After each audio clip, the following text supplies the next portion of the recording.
What's good, YouTube, and welcome to another KaibaHacksDartz Yu-Gi-Oh video. Today we're coming at you with another deck list, deck profile, deck update, and this is our weather report deck for November 2024.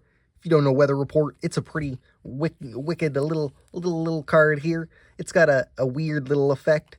You know, it's pretty gimmicky, but I'm trying to make it work with some decks in tournament play, try and make weather report meta. Let's see if we can do it. And of course, this deck's a work in progress. So if you're enjoying it, make sure to like, comment, share, and subscribe. Hit that little notification bell so you know when future videos are coming out. That way you can stay informed when more updates come for this deck, as well as other ones. And what the weather report deck does here is kind of try and get weather report's effect off. He is a flip monster, and what it does is destroys all your opponent's face-up Swords of Revealing Light on the field. If Swords of Revealing Light is destroyed, you can perform your battle phase twice this turn, or your next turn if it's activated on your opponent's turn. So, of course, how are we going to do this? Well, we'll kind of get into the deck, but we're running 3 of this guy, and there's a lot of different strats I have in mind, and like I said, this deck's a work in progress, so we're taking it step by step.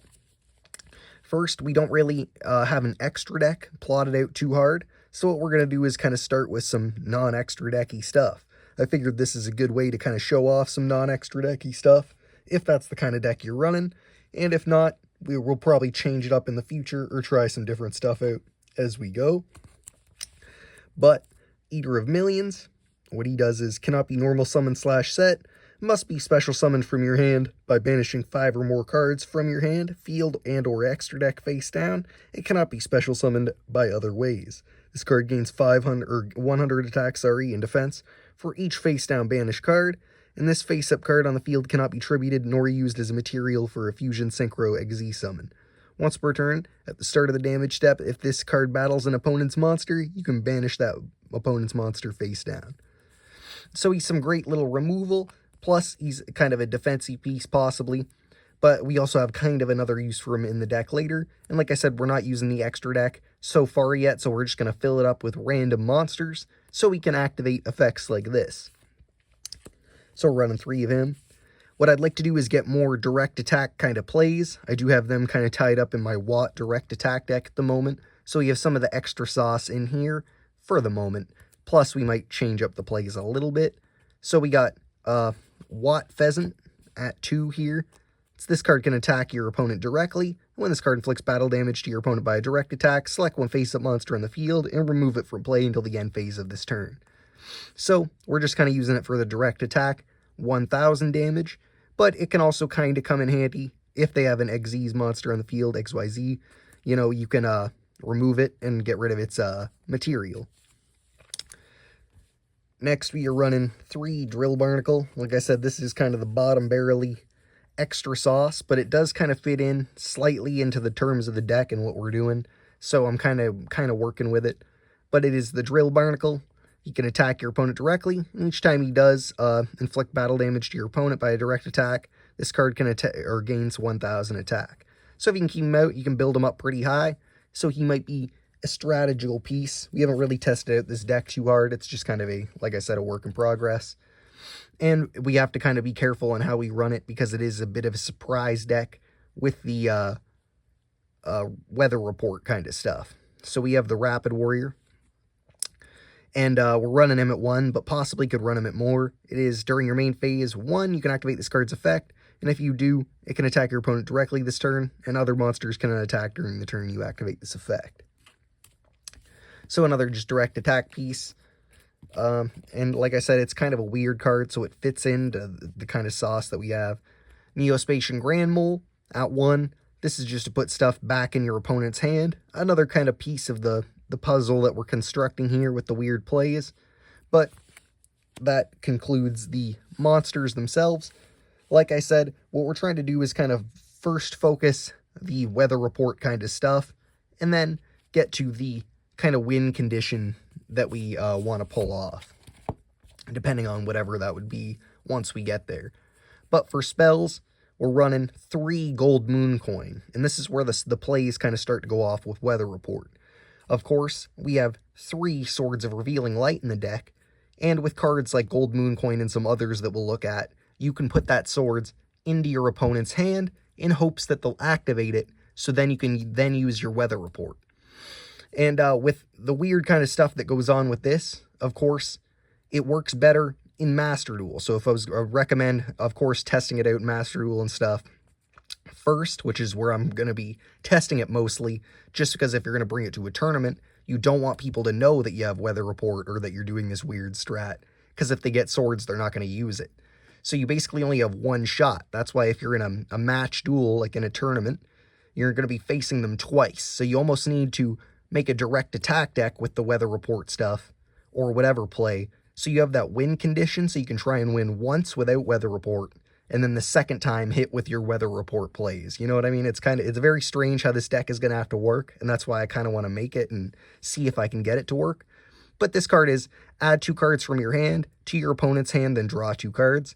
So of course it's some draw power, but it's a way to put swords into their hand, possibly something else too, whatever you're trying to do. We kind of stayed on that one for a bit. But next we have Exchange. Now, of course, this one's just an absolute classic. Both players, oh, here, I'll go into the easier, short-formed one. That's the old magic card one, and you can see the text is a lot longer. We'll simplify it. Both players reveal their hands and add 1 card from each other's hand to their hand. So, of course, we can do some weird kind of stuff with this, where we're, getting them to have Swords of Revealing Light, and we're possibly getting something from their hand to stop their plays. But we can, try and do some wacky stuff like that. And then with some of the other combos, we can maybe set up getting important cards in their hand, and then using this to take what we want. There is a lot of weird plays, but of course this is to get swords in their hand. So one of the other secondary focuses really is putting kind of crap cards in their hand and taking their good cards. This one I really like, and I think it's one of the weird kind of special plays of the deck, Gift Exchange. What it is both players banish 1 card from their decks face down, and if they do during the end phase of this turn, both players add to their hands, the card their opponent banished by this effect. So basically, both players are banishing 1 card from their own deck, and then at the end of the end phase, both players give that card to their opponent. So what I can do is banish swords, of course, and then it doesn't really matter what they banish. It'll probably be something non-integral to their deck if they can try. But they'll end up with swords, and I'll end up with their non-integral piece, or whatever piece they happen to give me. But this is a direct way to get swords out of your deck into their hand. So it is a pretty decent little piece. The only thing is that obviously it's at the end phase of the turn, so you got to work with it a bit. But I do like how it sauces up, and of course, like I've said with a lot of the stuff, the monsters are a little less effective, and they only kind of work for us. And then we also have Neospace and Grammole to get monsters in their hand to take from them if it's something integral, stuff like that, or like Rapid Warrior. They don't want that because they'll probably have other monsters on the field and they can't direct attack with Rapid Warrior. We basically have crap cards that they can't use effectively against us because we're going to be giving them cards all the time and taking their cards. So Swords of Revealing Light, you know what it does, stops 3 turns of attacks, but we're going to be mostly using it with the weather report. But, well, I don't know about mostly, that's our integral use for it. But of course, you can use it for defensive plays, and then we also have a little bit extra sauce to work with it. Now, this is another weird little one that I think kind of fits in. Excuse me. Margin trading.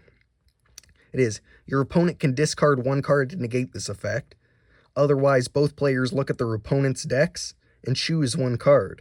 Then add the card from their own deck chosen by their opponent to their hand. So, you're basically looking through their deck and giving them 1 card from their deck to their hand. And they're doing the same for you. Or they can, discard 1 card to negate it. But what you could maybe pop off with this is activate it. You look through their deck, they maybe got Raigeki or Harpy's Feather Duster, or a combo piece that is very integral that is maybe limited to 1, or something like that. Also, it just helps you could get to look through their entire deck, so you know what I mean? You get to learn their plays a little bit. But what you can do, Obviously, add that card to their hand, Raigeki, whatever, and then you can use Exchange to take that Raigeki out of their hand. So you can kind of line up plays, or you can hope that they're just going to add something weird and stupid. They might look through your deck and just see, you know, something random and add it to your hand. Or it could be that everything in your deck is already kind of integral.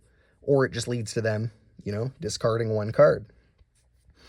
So, furthermore, since we don't have an extra deck, we're running 2 Pot of Duality. This way we can kind of get into some more specific stuff, and we're not special summoning really at all. So, obviously, it's excavate the top 3 cards of your deck and add one of them to your hand. Also that, shuffle the rest of your deck. You can only activate 1 Pot of Duality per turn. So you're just looking at 3 cards, picking one. It helps to kind of get the specific plays you maybe want out. Next, a Pot of Extravagance.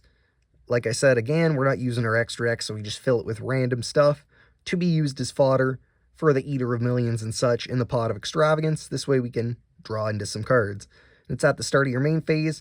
Banish 3 to 6 random face-down cards from your extra deck. Face down, draw 1 card for every 3 cards banished. For the rest of this turn, after this card resolves, you cannot draw any cards by effects. So we can use this with Pot of Duality, because it's excavating top 3 cards and adding one of them. So you could combine this with the Pot of Duality to get, you know, more draw power. But also, if you add these cards to their hand, they might not be able to use the Pot of Duality because they want to be able to special summon. Or the Pot of Extravagance they might not want to use because it might banish some of their key pieces. So we have a lot of stuff that if it ends up in their hands, they either can't use it or it's not really effective. Next, we have the Seal of Orichalcos. Another thing for, you know, non-special or non-extra deck kind of decks. And of course, it's all monsters you control gain 500 attack, so that gives a boost to our direct attacky stuff, even though we got to kind of up that. And it's once per turn if this card cannot be destroyed by card effects. And while you control 2 or more face-up attack position monsters, your opponent cannot target your monsters with the lowest attacks for an attack. And when this card is activated, destroy all special summon monsters you control. You cannot special summon monsters from your extra deck. So like I said, it kind of locks you at an extra deck, but we're not using the extra deck for summoning. Next, we got Magical Mallet. Add any number of cards from your hand to the deck and shuffle it, then draw the same number of cards. So this is just to, once again, kind of switch out stuff. This way we can, if we need to get rid of stuff for maybe exchange or whatever, instead of setting it, we can switch it out for some garbage that we could throw into their hand. It won't be as effective. Same with Card Trader. It's just once per turn. During your standby phase, you can shuffle 1 card from your hand into the deck, then draw 1 card. Some swappy kind of switch out power. And then a Monster Reborn, just kind of in lieu of having more direct attack monsters.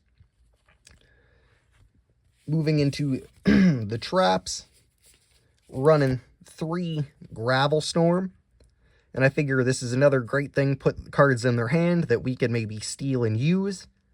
And or possibly recycle our Swords of Revealing Light to be used for some more turns. Kind of like back in the day when you do like Giant Trunade and recycle cards. So we were hopefully using it for that recycle power, kind of that send-off power. Who knows what cards they might be trying to activate when and where. And if we're looking at their hand, we'll know what they have. So there's lots of times where this can be coming in useful. But of course, a lot of this stuff can be traded out. And I want to know upgrades. Of course, any ideas you have for the deck. Because it's a huge work in progress, especially with the kind of downgrade of having it in a match and has to be a surprise. But that's why I kind of want to work with it. Next, we're throwing in some of that classic defense sauce, some Drowning Mirror Force. And this is just to shuffle their monsters back into the deck so we can maybe have another crack at taking them. But of course, you could put in Mirror Force or anything like that. These were just kind of some extra sauce I had lying around. Figured I'd throw it in. Quaking Mirror Force. When an opponent's monster declares an attack, change all your opponent's monsters to face-down defense position. This doesn't really matter because, of course, we're going to be direct attacking right over their monsters or sending them back to their hand. But, of course, this can stall up their field, hold it down a bit. Some great little sauce. Lastly, we have Banquet of Millions. Banish any number of cards from your extra deck face down, and banish the same number of random face down cards from your opponent's extra deck face up until the end phase. So, if you get this, you know, maybe on first turn, and then going into second turn, you activate this, and you can just clear out your extra deck and stop them from doing any extra deck plays, and then maybe you're set up to go in for your next turn pretty hard. So I figure it can line up with the kind of the plays we have going at least now. I'd maybe get more of them in the future if I was gonna kind of continue with this play, so it was more consistent, so you could maybe get that big hit off every time. Sorry. Some, you know, kind of secondary ideas, what I was floating around is maybe just like holding legs. Same thing as the, you know, the Gravel Storm, except it's a monster. Plus it's got a little bit extra sauce. Present card. I was thinking of maybe, you know, getting some of that like, hand destruction, so you're just kind of running through their deck, kind of make it a mill kind of thing. I don't know yet. This Split Mirrors of the Underworld is a very weird kind of techie piece. I won't exactly read off its full stuff, but it is if you take effect damage, basically, inflict double the damage you took to your opponent. So basically what you would do is maybe line up some magic cylinders, and then also have 3 copies of this or ways to search it. So they're attacking, or no, you're attacking them, they're activating a magic cylinder that you added to their hand or traded to them, and then you're activating this to take advantage of that magic cylinder to do double the damage back to them. So that's something I was thinking of maybe adding in if I get more copies, and then maybe just more sauce, you know, like Electromagnetic Turtle, Battle Fader, for some stall power that can end battle phase.